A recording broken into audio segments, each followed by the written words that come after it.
नजर सब पर। नमस्कार, मैं अनंत त्रिपाठी, स्वागत है आपका थर्ड आई न्यूज नेटवर्क में। आइए सीधे रुख करते हैं अब तक की 10 बड़ी खबरों का। पीएम मोदी की यूक्रेन यात्रा, 7 घंटे की बैठक। साथ ही यह यात्रा यूक्रेन रूस के बीच चल रही जंग के वक्त हो रही है। पीएम मोदी का जोखिम भरा सफर स्पेशल ट्रेन रेल फोर्स 1 से 10 घंटों का है।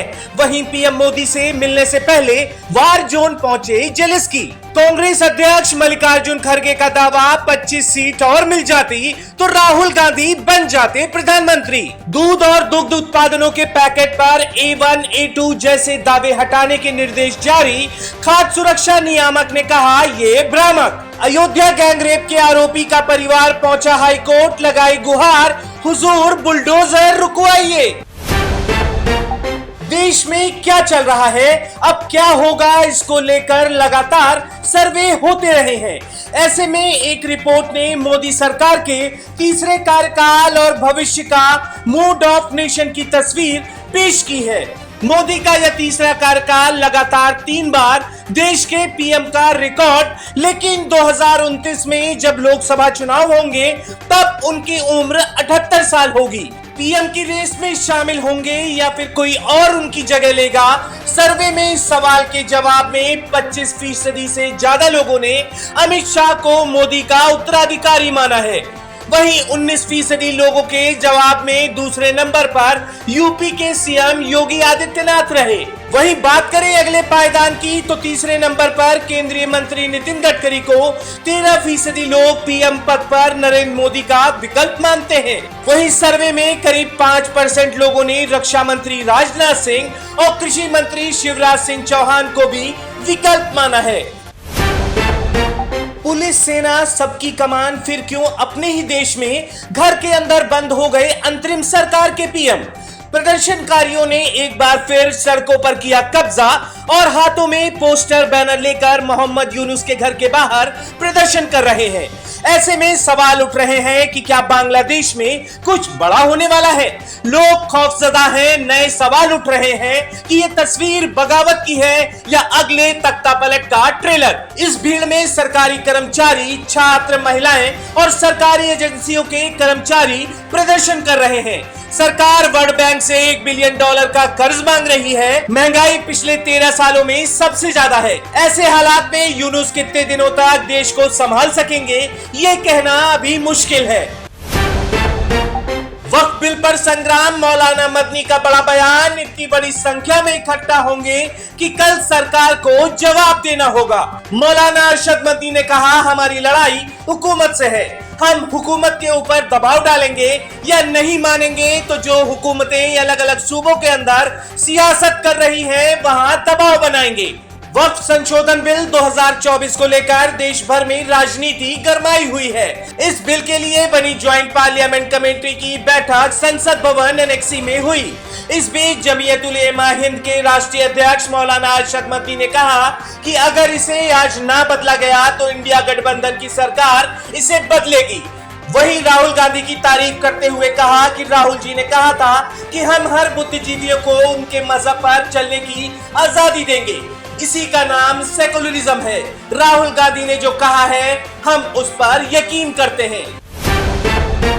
बीजेपी का दावा, दिल्ली सरकार की विफलताओं से निराश दिल्ली वाले कह रहे हैं जाएगा केजरीवाल। दिल्ली भाजपा अध्यक्ष वीरेंद्र सचदेवा ने कहा कि आज आम आदमी पार्टी द्वारा लगाए गए केजरीवाल आएंगे होर्डिंग देखकर स्थापित हो गया है कि यह पार्टी पूरी तरह से अराजक है। वहीं आम आदमी पार्टी राजस्थान से उठा प्रतिक्रिया का सुर। आप नेता पीयूष शर्मा ने कहा सच्चाई की डगर में आने वाले कांटे समय के साथ घाव ठीक कर निकल जाते हैं। आम आदमी पार्टी ने हमेशा आम जनमानस की बात की है, उनकी परेशानियों और सुविधा के लिए लड़ाई लड़ी है, जो आगे भी जारी रहेगी। भले पार्टी सुप्रीमो आरोपों से लड़ रहे हैं, लेकिन आम आदमी की आवाज स्वतंत्र है। योगी सरकार का ड्रीम प्रोजेक्ट सबसे बड़ी पुलिस भर्ती परीक्षा आज से शुरू। पारदर्शिता पूर्ण परीक्षा कराने को लेकर पुलिस की साख दांव पर। स्थानीय पुलिस के साथ यूपी एसटीएफ एलआईयू यूनिट भी सक्रिय।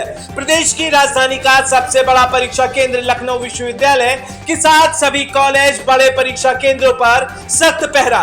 परीक्षा केंद्रों के आसपास रखी जा रही विशेष निगरानी, चारों ओर पुलिस का सख्त पहरा।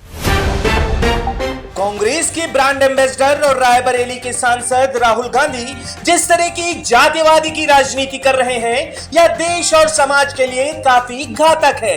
राहुल गांधी अपनी राजनीतिक महत्वाकांक्षा पूरी करने के लिए हिंदू समाज को बांटने का कोई मौका नहीं छोड़ते। अपने संसदीय क्षेत्र रायबरेली में हुई हत्या के सहारे हिंदुओं को फिर लड़ाने के लिए बिसात बिछा रहे हैं। बता दें, पिछले दिनों रायबरेली में पासी समाज के युवक की लड़ाई झगड़े में हत्या कर दी गई थी। यह एक आपराधिक घटना थी जिसे राहुल गांधी ने दलित बनाम समर सियासत में बदल दिया। अपनी इसी सियासी महत्वाकांक्षा को पूरा करने के लिए वो रायबरेली भी पहुंचे और यहां अर्जुन पासी के परिजनों से मुलाकात के साथ वादा और भरोसा भी दिया कि उत्पीड़न के मामले में सड़क से सदन तक मुद्दा उठाया जाएगा।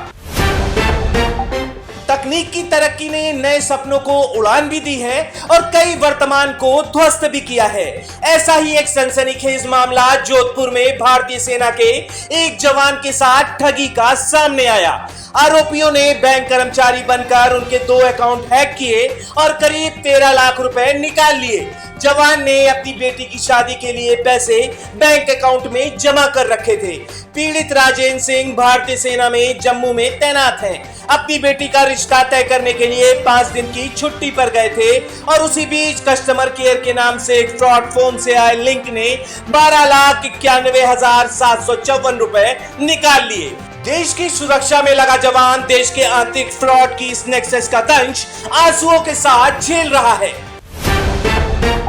वो मराठा लड़का जिसके लिए औरंगजेब को भी कहना पड़ा, हे अल्लाह हमारे यहाँ ऐसा बेटा क्यों पैदा नहीं हुआ।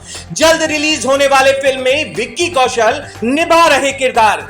वैसे तो छत्रपति शिवाजी महाराज और उनके पुत्र संभाजी महाराज का इतिहास महाराष्ट्र का बच्चा बच्चा जानता है, लेकिन अब मैडॉक फिल्म वाले ये इतिहास पूरी दुनिया को बताने जा रहे हैं। उन्होंने कहा, हमारे देश को किसी काल्पनिक सुपर हीरो पर फिल्में बनाने की जरूरत नहीं है, क्योंकि महाराणा प्रताप, पृथ्वीराज चौहान, छत्रपति शिवाजी महाराज जैसे कई असली सुपर हीरो ने हिंदुस्तान की इस मिट्टी में जन्म लिया है। ऐसे में ही एक सुपर हीरो है छत्रपति संभाजी महाराज, जिनकी जिंदगी पर बनी फिल्म छावा 6 दिसंबर को थिएटर में रिलीज होने को तैयार है।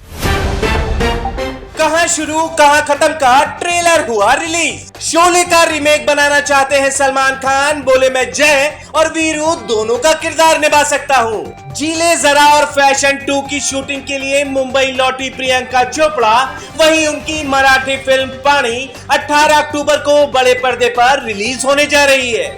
जल्द शूट होगा पुष्पा 2 का आइटम नंबर। अल्लू अर्जुन ने नए शेड्यूल पर दिया अपडेट। भोजपुरी की क्वीन अक्षरा सिंह का तीज गीत हुआ रिलीज, भोले बाबा की भक्ति का दिखा रंग। तो ये नहीं अब तक की 10 बड़ी खबरें, देश विदेश की और भी ताजा तरीन खबरों के लिए जुड़े रहिए थर्ड आई न्यूज नेटवर्क के साथ। नजर सब पर।